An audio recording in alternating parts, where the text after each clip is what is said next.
Hi hello வணக்கம் guys. இது உங்கள் ஸ்டடி வித் பாண்டியன். இன்னைக்கு நம்ம சிக்ஸ்த்து ஃபர்ஸ்ட் டேர்ம் சோசியல் சயின்ஸில் யூனிட் 3 பார்க்க போகிறோம். சிந்துவெளி நாகரிகம். அதுக்கு முன்னாடி கைஸ் நம்ம இப்போ 6 to 10th நம்ம ஒரு யூனிட்டாக போகிறோம். அதுக்கப்புறம் 11th 12th நமக்கு என்ன சிலபஸில் இருக்கோ அதை ஒரு யூனிட்டாக கவர் பண்ணுறோம். அதுக்கப்புறம் சைக்காலஜி பார்க்குறோம். சைக்காலஜிலே எக்ஸ்ட்ரா ஆர்எஸ்ஆர் புக்கு கம்ப்ளீட் பண்ணுறோம். அதுக்கப்புறம் நம்ம இங்கிலீஷ் பார்க்குறோம். அதுக்கப்புறம் கரண்ட் அஃபேர்ஸ் ஸ்பெசிஃபைடாக அதில் எக்ஸ்ட்ராவாக மனோரமா புக்கு கம்ப்ளீட் பண்ண போகிறோம். இதான் கேஸ் நம்மளோட பிளானர். நம்ம எக்ஸாம் போகிறதுக்கு முன்னாடி ஃபுல் கான்ஃபிடென்ட்டாக போகணும். அப்படியே ஃபாலோ பண்ணிட்டு வந்தீங்கன்னா நீங்களும் ஃபுல் கான்ஃபிடென்ட்டாக ஆயிடலாம். இப்போ பாடத்துக்குள்ளே போயிடலாம் கைஸ். அழகு 3 சிந்துவெளி நாகரிகம். இதுக்கு முன்னாடி உள்ள காம்படிட்டிவ் எக்ஸாம் எல்லாத்துலேயுமே சிந்துவெளி நாகரிகத்துலேருந்து கொஸ்டின் இல்லாமல் இருக்கவே இருக்காது கைஸ். இந்த பாடம் அவ்வளோ இம்பார்ட்டண்டான பாடம். நம்ம பாடத்துக்குள்ளே போயிடலாம். என்னென்ன இருக்குது அப்படின்னு பார்த்துக்கலாம். உலகின் தொன்மையான நாகரிகங்கள். தொன்மையானன்றது ஒன்றும் இல்லை, பழமையான. உலகின் பழமையான நாகரிகங்கள் மொத்தம் 4 இருக்கு. என்னென்னு பார்த்தோம்னா மெசபடோமிய நாகரிகம் ஃபர்ஸ்ட் சொல்றாங்க. அது கிமு 3500 2000 வரைக்கும் இருந்துச்சு. அதுக்கப்புறம் ரெண்டாவதா சிந்து சமவெளி நாகரிகம் சொல்றாங்க. அது 3300 1900 கிமு வரைக்கும் இருந்துச்சு. மூணாவதா எகிப்து நாகரிகம் சொல்றாங்க. அது கிமு 3100 1100 வரைக்கும் இருந்திருக்கு. சீன நாகரிகம் 1700 1122 கிமு வரைக்கும் இருந்திருக்கு. உங்க எல்லாருக்கும் இப்போ ஒரு டவுட் வரலாம். சார், இப்போ 2000 3500னா 2000 முதல் 3500 வரை தானே சொல்லணும். நீங்க 3500 முதல் 2000 வரையும் தலையில சொல்றீங்களே, பெருசுல இருந்து சின்னது சொல்றீங்களே, அது எப்படி சார் அப்படின்னு உங்களுக்கு டவுட் வரலாம். இப்போ அந்த மேல ஒரு டயக்ராம் கொடுத்துருக்கேன் பாருங்களேன். இந்த ஒரு ஸ்கேல் மாதிரி எழுத்து கொஞ்சம் இப்படிதான் இருக்கும். கொஞ்சம் அட்ஜஸ்ட் பண்ணிக்கோங்க. கான்செப்ட் மட்டும் புரிஞ்சுக்கோங்க. இப்போ 0ல இருந்து ரைட் சைடில் பாருங்க 1 2 3 4 5 இருக்கு. இதை வந்து நம்ம பின்னு சொல்றோம். 0ல இருந்து முன்னாடி இருக்கு பாருங்க -1 -2 மாதிரி 1 2 3 4 5. இதை கிமுன்னு சொல்றோம். இப்போ கிபியில பார்க்கும்போது 1 முதல் 5 வரைன்னு சொன்னா இதை சொல்லிடலாம். கிமுல பார்க்கும்போது லெப்ட்ல இருந்து ரைட்டு தான் நம்ம இப்போ சொல்லுவோம். இங்க என்ன சொன்னோம்? லெப்ட்ல இருந்து ரைட்டு 1 முதல் 5ன்னு சொன்னோம். இப்போ லெப்ட்ல இருந்து ரைட்டு கிமு சொல்லும்போது 5ல இருந்து 1 வரை அப்படின்னு சொல்றோம். இப்போ நம்ம உதாரணத்துக்கு அடுத்த உதாரணம் என்ன சொல்றோம்னா, இப்போ நம்ம 2026ல இருக்கோம். 0ல இருந்து 2026 அப்படின்னு சொல்லலாம். ஆனா கிமுல சொல்லும் போது 0ல இருந்து அந்த பக்கம் தலைகீழ 1 2 3 தான் போகலையா? அப்ப சொல்லும் போது எப்படி சொல்லுவோம்? தலைகீழ தான் வருவோம். கிமு 5 முதல் 1 அப்படின்னு தான் வருவோம். இப்ப மெசபடோமியா என்ன சொல்றாங்கன்னா, கிமு 3500 இருந்து 2000. சிந்து சமவெளி நாகரிகம் 3300 இருந்து 1900. எகிப்து நாகரிகம் கிமு 3100 இருந்து 1100. சீன நாகரிகம் கிமு 1700 இருந்து 1122. அது வரைக்கும் 4 தொன்மையான நாகரிகங்கள் இருந்திருக்கதா சொல்றாங்க. அதே மாதிரி அந்த காலத்துல மக்கள் எல்லாரும் நதிக்கரையில தான் குடியேறினாங்க. அது ஏன்னு கேட்டீங்கன்னா, மண் வளமா இருக்கும். அதே மாதிரி ஆறுகள் பாயிற நீர் நன்னீர், அதுல கால்நடைகளுக்கு தேவையான நன்னீரும் கிடைச்சிரும், நமக்கு குடிநீரும் கிடைச்சிரும். அதே மாதிரி போக்குவரத்தும் ஈஸியா இருக்கு. எப்படின்னா ஆற்றுல நம்ம அந்த படகுல போவோம் இல்லையா, அந்த போக்குவரத்து ஈஸியா இருக்கும். ஹரப்பா புதையுண்ட நகரம் அப்படின்னு சொல்றாங்க. ஹரப்பாவோட வரலாறு என்ன அப்படின்னு கீழே கொடுத்துருக்காங்க. இப்ப சார்லஸ் மேசன் ஒருத்தர் இருந்தாரு. அவர் வந்து ஆங்கிலேயர். ஆங்கிலேயர் தான் நம்ம ஆட்சி பண்ணாங்க இல்லையா. அந்த காலத்துல சார்லஸ் மேசன் ஒருத்தர் இருந்திருக்காரு. அவர் என்ன பண்ணாருன்னா, ஹரப்பான்றது இப்போதைக்கு பாகிஸ்தான்ல இருக்கிற ஒரு ஊரு. அந்த ஹரப்பான்ற ஊர்ல இடிபாடுகள் எல்லாம் பார்த்திருக்காரு. இது கண்டிப்பா ரொம்ப பழைய காலத்தை சேர்ந்ததா தான் இருக்கணும் அப்படின்னு அவர் அனுமானித்தாரு. அதே மாதிரி அவங்க ஆராய்ச்சி பண்ணும்போது நம்ம ஆல்ரெடி படிச்சிருக்கோம் இல்லையா, தொல்லியல் அப்படின்னா என்ன? மனிதன் மற்றும் மனிதன் உபயோகப்படுத்தின பொருட்களை ஆராய்ச்சி பண்றது தான் தொல்லியல். இந்த ஆராய்ச்சியாளர்கள்லாம், தொல்லியல் ஆராய்ச்சியாளர்கள்லாம் என்ன பண்ணிருக்காங்க அப்படின்னா, சார்லஸ் மேசன் பார்த்த இடத்த போய் ஆராய்ச்சி பண்ணும்போது இது 3300 இருந்து கிமு 3300 இருந்து 1900 வரையான காலகட்டத்தை சேர்ந்தது அப்படின்னு கண்டுபிடிச்சாங்க. அப்படின்னா என்ன அர்த்தம்? அது சிந்துவெளி நாகரிகத்தோடது அப்படின்னு அவங்க கண்டுபிடிச்சாங்க. சிந்துவெளி நாகரிகத்தை முதல்ல கண்டுபிடிச்சது யாரு அப்படின்னு கேட்டா சார்லஸ் மேசன். அது முன்னாள் இந்தியா, தற்போதைய பாகிஸ்தான்ல இருக்கு அப்படின்னு ஞாபகம் வச்சுக்கோங்க. அடுத்து அவர் பார்த்த இடம் எப்படி இருக்குன்னா, உயரமான சுவர்களுடனும் கோபுரங்களுடனும் ஒரு மலை மீது கட்டப்பட்டு இருந்துச்சு ஹரப்பால. அதுதான் ஹரப்பா இருந்ததுக்கான முதல் வரலாற்று சான்று அப்படின்னு சொல்றாங்க. அதுக்கப்புறம் 1856ல பொறியியலாளர்கள்லாம் வந்து லாகூர்ல இருந்து கராச்சி, இப்போ பாகிஸ்தான்ல இருக்காது, லாகூர்ல இருந்து கராச்சிக்கு ரயில்வே ட்ராக் போடும்போது தோண்டியிருக்காங்க இடத்த. அப்போ கல் நிறைய கிடைச்சிருக்கு, சுட்ட செங்கற்கள். அதெல்லாம் என்ன பண்ணிருக்காங்க, அதோட மகிமை தெரியாம அவங்களோட ட்ராக் போட்டாங்க.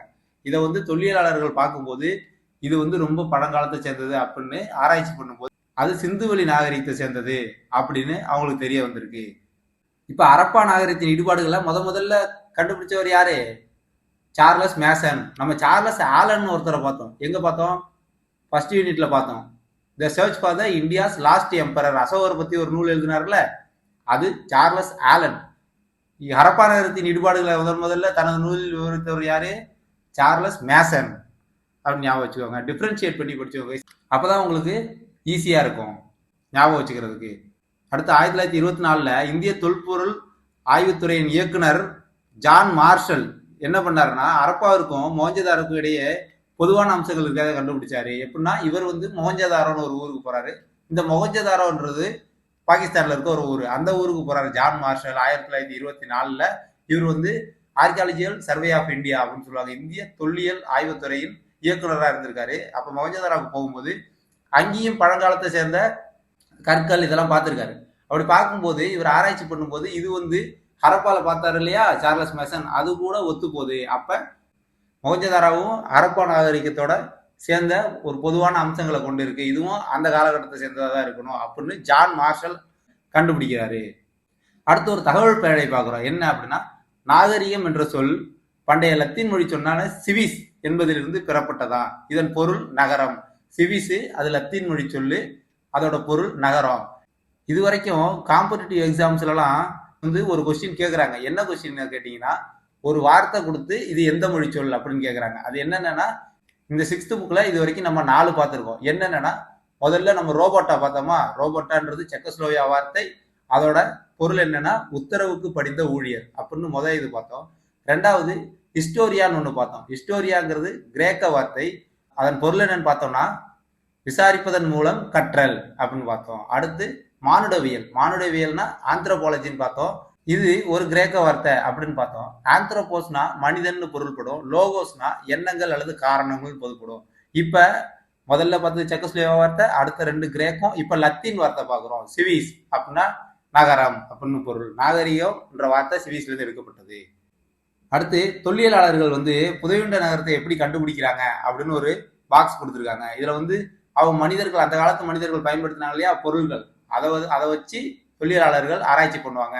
மனிதன் பயன்படுத்திய பொருட்களை ஆராய்ச்சி பண்றவங்க தானே தொல்லியலாளர்களே. இவங்க எப்படி பண்றாங்கன்னா, நிலத்தடி ஆய்வு செய்ய காந்தப்புல வருடியை பயன்படுத்துறாங்க. அதான் மேக்னெட்டிக் ஸ்கேனர்னு சொல்லுவாங்கல்ல, இந்த தரைக்கடியில வச்சுட்டு போவாங்கல்ல. இப்ப ஏதாவது உள்ள இருந்துச்சுன்னா அது மேக்னெட்டிக் ஸ்கேனர் ஸ்கேன் பண்ணி நமக்கு சொல்லும். அதுக்கப்புறம் எஞ்சிய தொல்பொருள்கள் புதையுண்டு இருக்கா அப்படின்னு கண்டுபிடிக்கிறதுக்கு ரேடார் கருவி மூலம் கண்டுபிடிக்கும். ரேடார்னா நம்ம ரேடியோ சிக்னல் அனுப்புவாங்க, உள்ள பொருளை பட்டு அது ரிஃப்ளெக்ட் ஆகி வரும். அப்படி வர்றதை வச்சு ஆஹா உள்ள ஏதோ இருக்கு, அப்ப ரிஃப்ளெக்ட் ஆகி நமக்கு திருப்பி மறுபடியும் அந்த சிக்னல் கிடைக்குது, அப்ப உள்ள ஏதோ பொருள் இருக்குன்னு கண்டுபிடிப்பாங்க. இப்ப என்ன கண்டுபிடிக்கணும்னா, எஞ்சிய தொல்பொருட்களை ரேடார் மூலமும் நிலத்தடி ஆய்வு செய்ய காந்தப்புல வருடியையும் தொல்லியலாளர்கள் பயன்படுத்துறாங்க அப்படின்னு தெரிஞ்சுக்கோங்க. அடுத்து ஆர்கியாலஜிக்கல் சர்வே ஆஃப் இந்தியா சொன்ன இல்லையா, இந்திய தொல்லியல் துறை. அது எங்க இருக்குன்னா, இந்தியால புதுடெல்லியில இருக்கு தலைமையகம். 1861 அலெக்சாண்டர் கன்னிங்ஹாம் என்ற நில அளவையாளர் உதவியுடன் அது நிறுவப்பட்டது. அலெக்சாண்டர் கன்னிங்ஹாம் ஏற்கனவே நம்ம ஒரு இடத்துல பார்த்துருக்கோம். எங்க பார்த்தோம்? ஜோன்ஸ், ஜேம்ஸ், அலெக்ஸ்ன்னு சொன்ன இல்லையா, அசோகரை பத்தி ஆராய்ச்சி செஞ்சாங்கல்ல, அதுல அலெக்சாண்டர் கன்னிங்ஹாம் ஒரு ஆளு. அடுத்ததா ஜான் மார்ஷல் என்ன சொன்னாரு, மொஹஞ்சதாரோவுக்கும் ஹரப்பாவுக்கும் இடையே பொதுவான அம்சங்கள் இருக்கு அப்படின்னு சொன்னார் இல்லையா.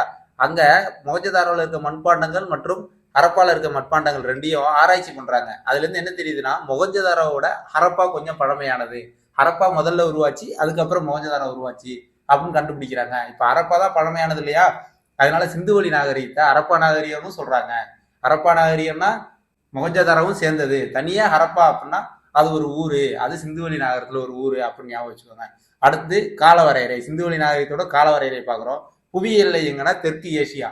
நான் முதல்ல சொன்னேன் இல்லையா, சிந்துவெளி நாகரிகம் இந்தியாவில் கொஞ்சம் மேக்சிமம் பாகிஸ்தான்ல இருக்கு அப்படின்னு. இந்தியா பாகிஸ்தான் ரெண்டுமே தெற்கு ஏசியால தான் இருக்கு. அதனால புவி எல்லை எங்கன்னு கேட்டா தெற்கு ஏசியால இருக்கு. காலப்பகுதி வெண்கல காலம். வெண்கலன்றது செம்பை யூஸ் பண்ணி உருவாகிற உலோக கலவை. அந்த வெண்கலத்தை அவங்க பயன்படுத்தினால காலம் வெண்கல காலம்னு சொல்றாங்க. காலம் ஆல்ரெடி பார்த்ததுதான், கிமு 3300 இருந்து 1900. இது கதிரியக்க கார்பன் வயது கணிப்பு முறை மூலம் முடிவு செய்யப்பட்டது. இப்போ கார்பன் கணிப்பு முறை என்னன்னா நம்ம பின்னாடி பார்க்கலாம், இதே பாடத்துல இருக்குங்க.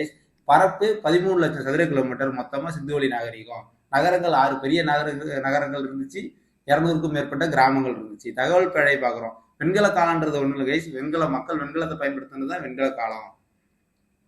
அடுத்து இந்த மேப் பாருங்க. அந்த மேப் பார்த்தாலே உங்களுக்கு ஹரப்பா நாகரிகம் எப்படி இருந்துச்சுன்னு தெரிஞ்சிடும்.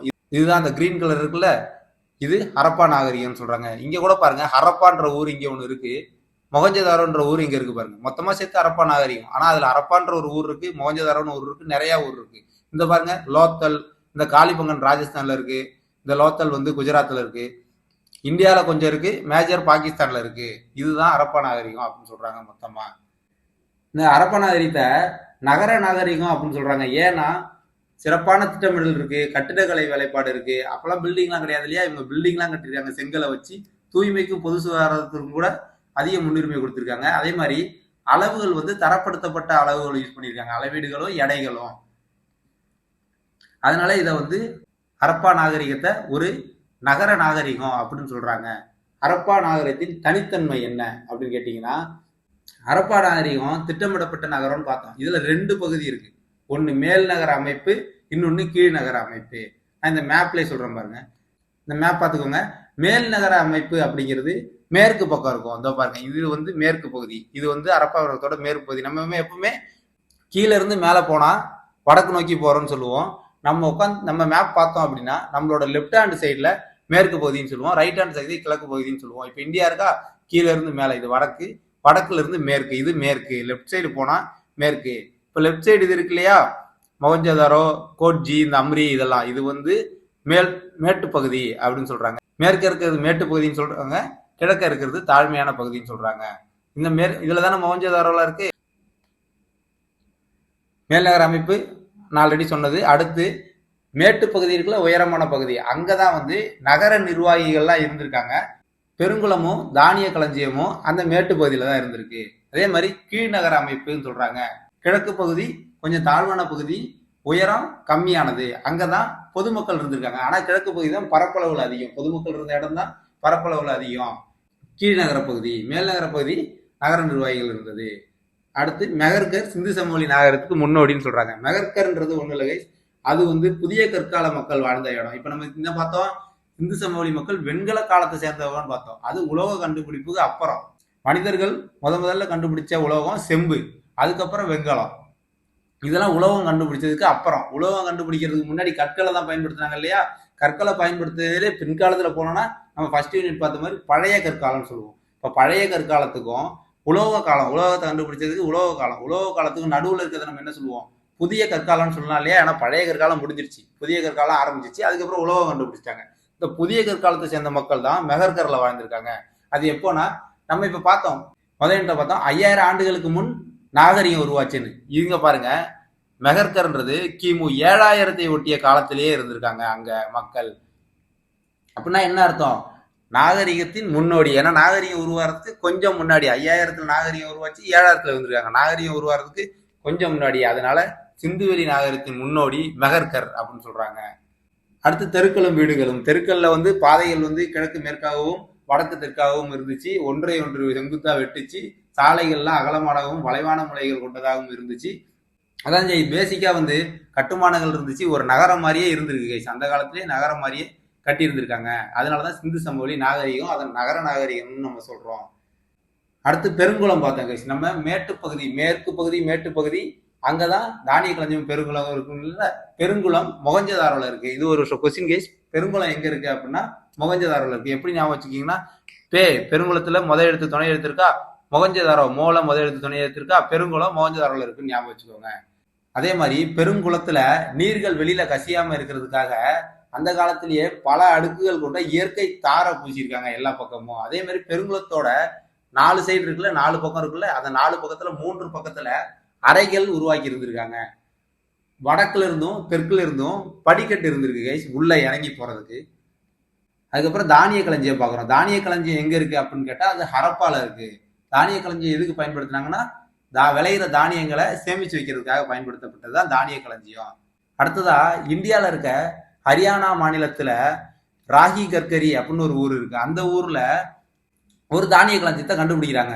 அந்த தானிய களஞ்சியத்தை பார்க்கும்போது அதுல பயன்படுத்தியிருக்க சுட்ட செங்கற்கள் எல்லாமே சிந்துவெளி நாகரிகத்துல பயன்படுத்தின கல்ல மாதிரி இருக்கு. அப்ப தொல்லியல் ஆய்வாளர்கள் ஆராய்ச்சி பண்ணும்போது என்ன கண்டுபிடிச்சாங்கன்னா, இது அந்த சிந்துவெளி நாகரிகத்தை சேர்ந்த கற்கள் தான். ஆனா சிந்துவெளி நாகரிகம் முடிய போற காலகட்டத்தில் உருவாக்கப்பட்டது அப்படின்னு கண்டுபிடிச்சிருக்காங்க.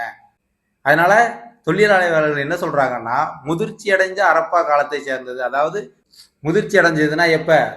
சிந்துவெளி நாகரிகத்தோட காலகட்டம் என்னன்னு பார்த்தோம், 3300 இருந்து 1900 வரைக்கும் பார்த்தோம். இந்த 1900 காலகட்டத்துல முதிர்ச்சி அடைஞ்ச அரப்பான்னு சொல்லலாமா?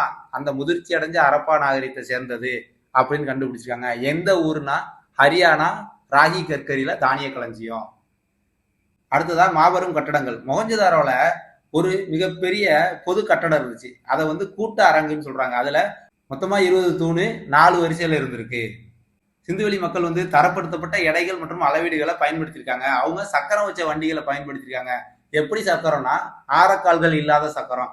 ஆரக்கால்கள்னா ஒண்ணும் இல்லை கைஸ், நம்ம வண்டியில போக்ஸ் அலாயெல்லாம் இருக்குல்ல, அந்த மாதிரிலாம் எதுவுமே இருக்காது. முழு சக்கரத்தை ஆரக்கால்கள் இல்லாதது அப்படின்னு சொல்றாங்க. வட்டத்துக்கு ஆரன்னு சொல்லுவோம். ஆரன்றது இந்த போக்ஸ் கம்பி மாதிரி இருக்கிறது தானே ஆரன்னு சொல்லுவோம். அது மாதிரி எதுவுமே இருக்காது, முழு சக்கரமா இருக்கும் அவங்க பயன்படுத்தின சக்கரம் எல்லாமே. நெக்ஸ்ட் என்ன கொடுத்துருக்காங்கன்னா, மெசபடோமியாவுடன் விரிவான கடல் வணிகம் நடைபெற்றிருக்குதுன்னு கொடுத்துருக்காங்க. மெசபடோமியானா ஒன்றும் இல்லை. மெசபடோமியானா இப்போ நம்ம மிடில் ஈஸ்ட் கண்ட்ரி சொல்றோம்ல, குவைத்து, சிரியா, ஈராக் எல்லாம், அதுதான் மெசபடோமியா. அந்த காலத்துல மெசபடோமியான்னு சொல்லியிருக்காங்க. அந்த மெசபடோமியாவோட சிந்துவெளி மக்கள் கடல் வணிகம் பண்ணியிருக்காங்க. அடுத்து சுமேரியால அக்காடிய பேரரசுன்னு ஒண்ணு இருக்கு. அதுல நாரம் சின்னு ஒரு அரசர் இருந்திருக்காரு. அவரை குறித்த காவியத்துல என்ன சொல்லியிருக்காங்கன்னா, நாரம் சின்னுன்றவர் சிந்துவெளியில மெலுக்கான்ற ஊர்ல இருந்து அணிகலன் வாங்கதா குறிப்பிட்டிருக்காங்க. போக்குவரத்துக்கு சிந்துவெளி மக்கள் காளைகளை தான் பயன்படுத்தியிருக்காங்க. அடுத்து சிந்துவெளி மக்களின் கப்பல் கட்டும் தளத்தை பத்தி பாக்குறோம். இவங்க கப்பல் கட்டியிருக்காங்க. அது எங்க அப்படின்னு கேட்டீங்கன்னா, லோத்தல் அப்படின்ற ஊர்ல. லோத்தல் எங்க இருக்குன்னா, நம்ம இந்தியாவில இருக்க குஜராத் மாநிலத்துல ஒரு ஊரு. எந்த இடத்துல கப்பல் கட்டும் தளம் கட்டினாங்கன்னா, குஜராத்ல சபர்மதி ஆறு ஓடு இல்லையா, சபர்மதி ஆறு நீங்க பாத்துருக்கலாம். நம்ம வல்லபாய் பட்டேல் சிலை கூட நிறுவிருக்காங்க இல்லையா அகமதாபாத்ல, குஜராத்ல. அங்க கூட பக்கத்துல ஒரு ஆறு ஓடுமா இருக்கு, அதான் சபர்மதி ஆறு. அந்த சபர்மதி ஆத்தோட ஒரு துணை ஆத்துல இந்த கப்பல் கட்டும் தளத்தை கட்டியிருக்காங்க லோத்தல்ன்ற ஊர்ல. அடுத்து மொஹஞ்சதாரோ தலைவர், அதுன்னா அந்த மதகுரு அரசர்னு சொல்லுவாங்க. இவரோட சிலை எப்படி இருந்துச்சுன்னா, அமர்ந்த நிலையில இருக்கு, ஒரு ஆண் சிலை. அதே மாதிரி ரைட்டு கையில அணிகலன் இருக்கு, நெத்தியில தலைப்பட்டையை வச்சிருக்காரு.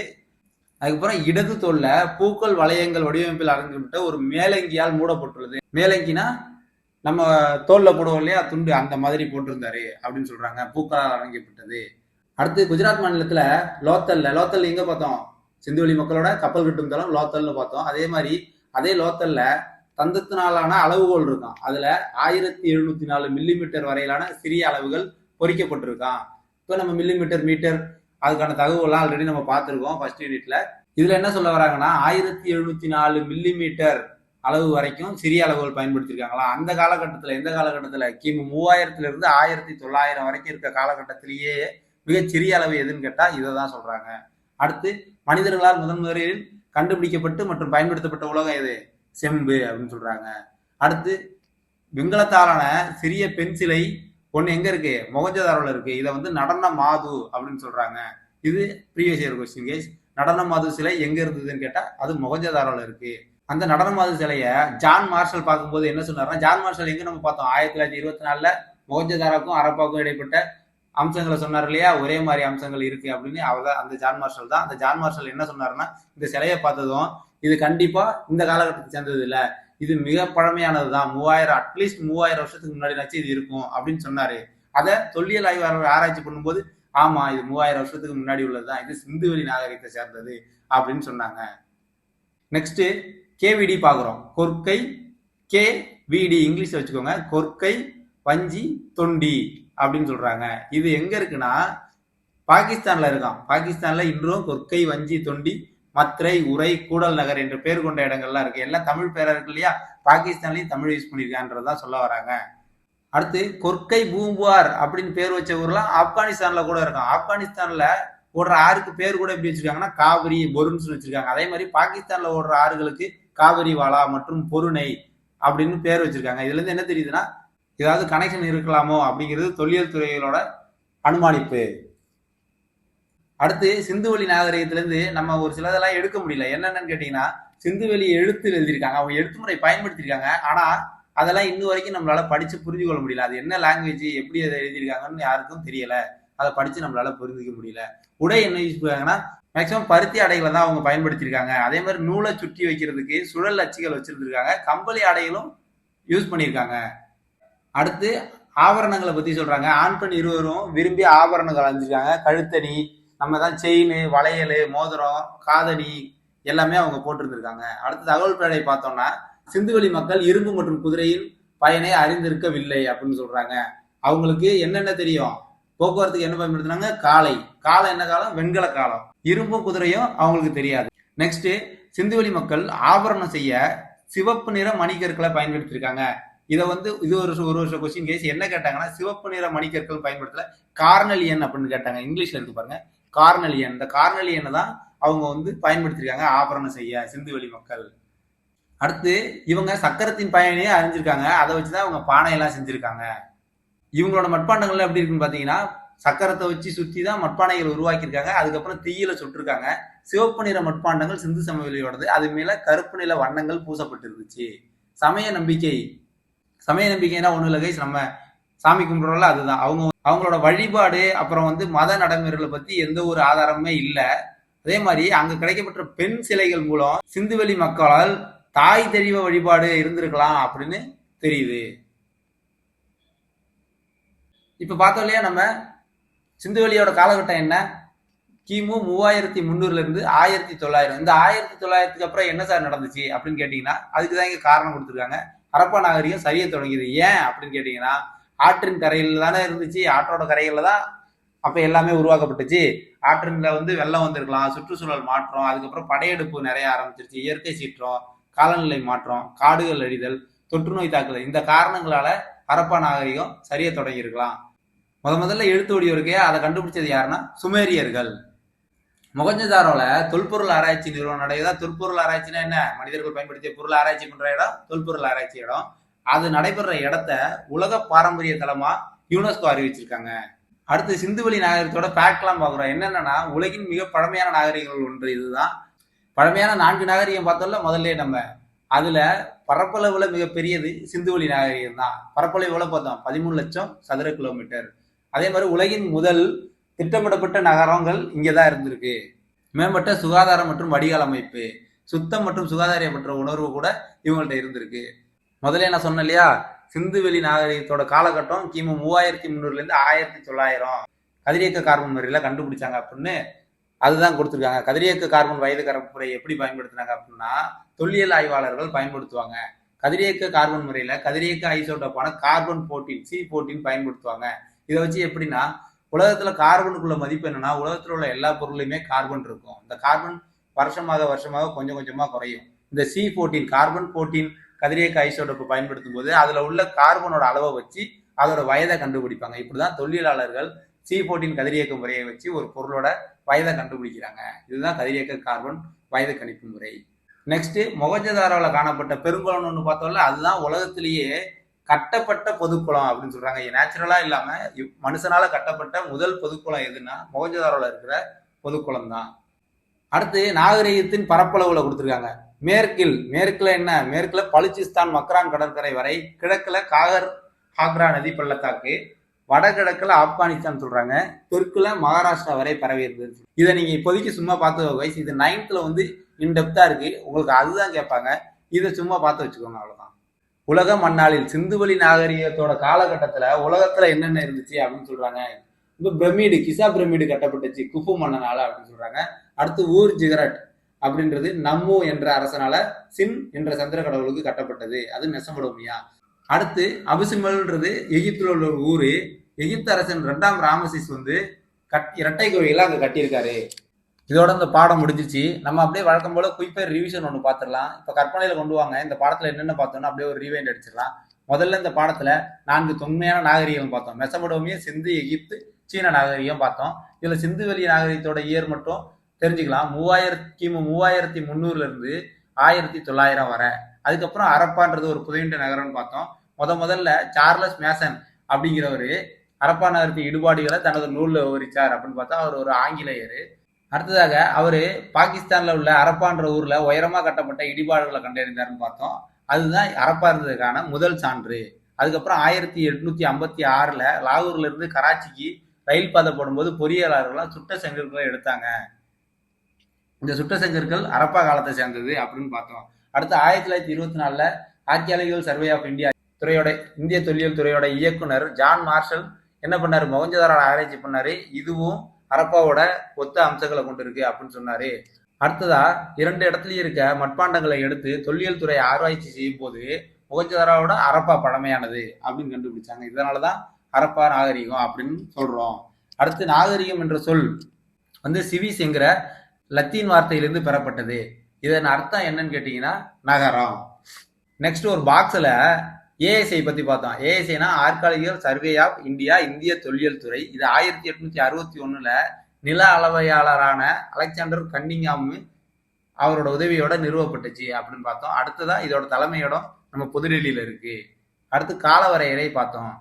ஹரப்பாவோட புவியியல் எங்க இருக்கு? தெற்கு ஏசியால இருக்கு. காலப்பகுதி வெண்கல காலம். காலம் எங்கன்னு கேட்டீங்கன்னா கிமு 3300 இருந்து 1900 வரை. பரப்பு 13 லட்சம் கிலோமீட்டர். இதுதான் மற்ற 4 நாகரிகத்திலேயே இதுதான் மிக அதிகம்.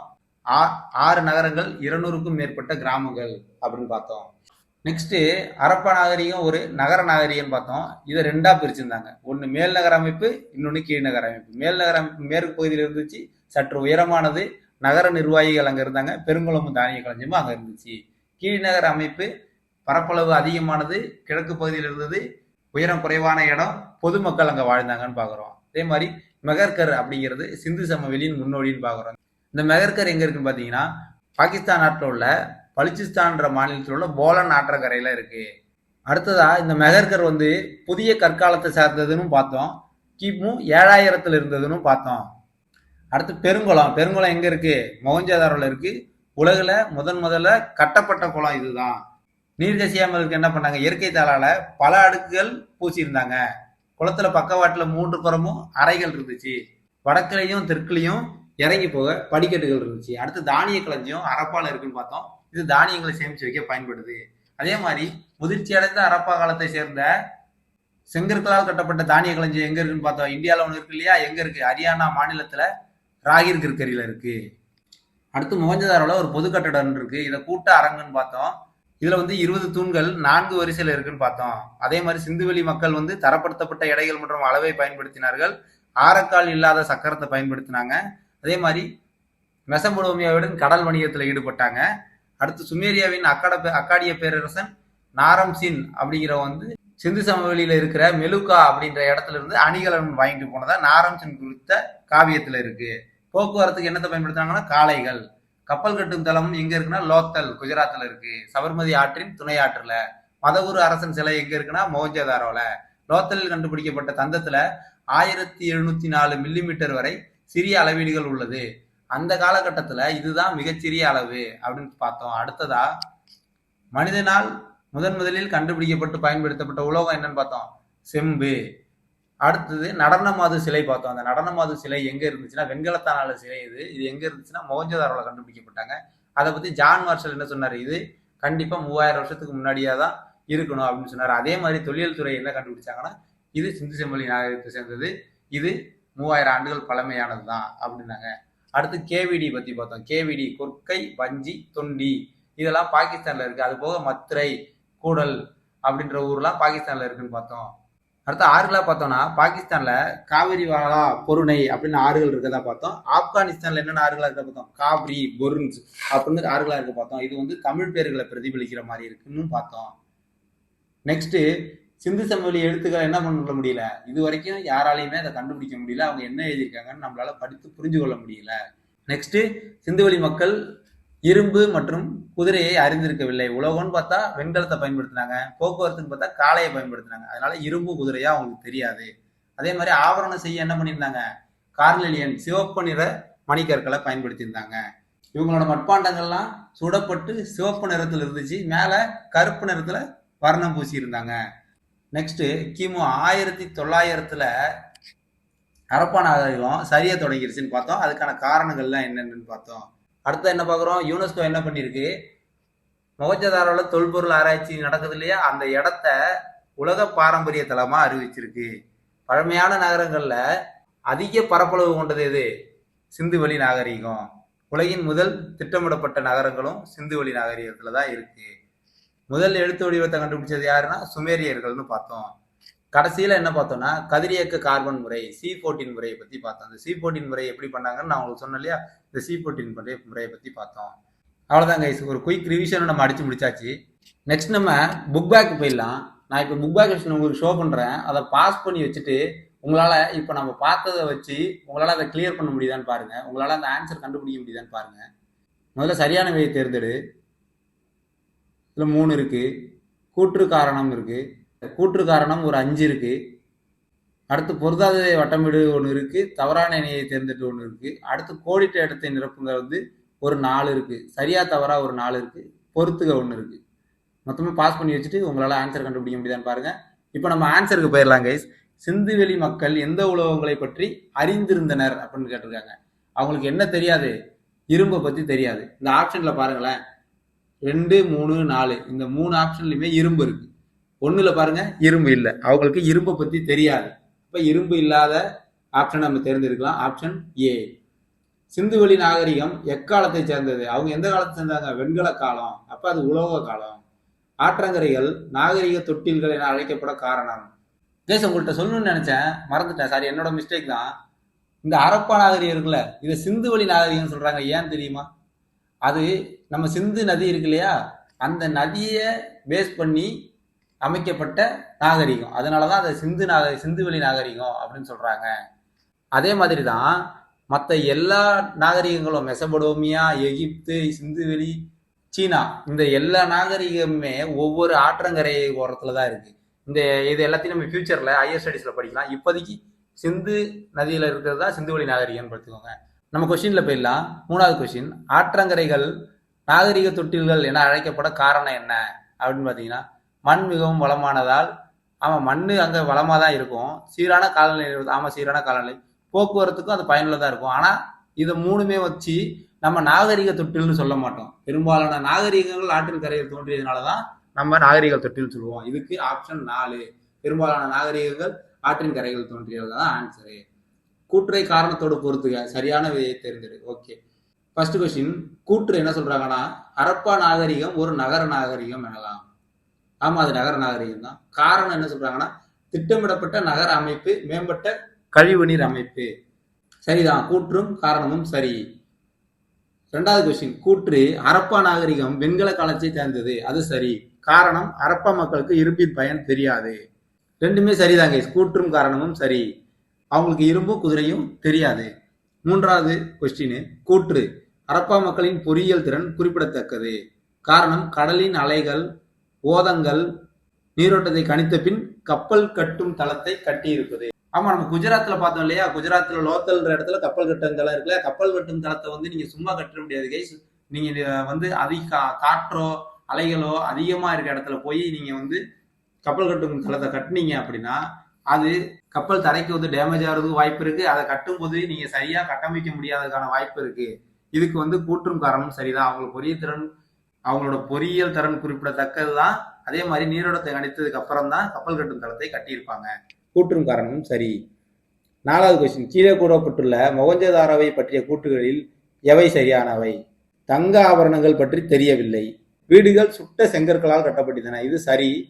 கருவிகள் இரும்பினால் செய்யப்பட்டன. அவங்களுக்கு இரும்பின் பயன் தெரியாது. செம்பு, வெண்கலம் தான் தெரியும்.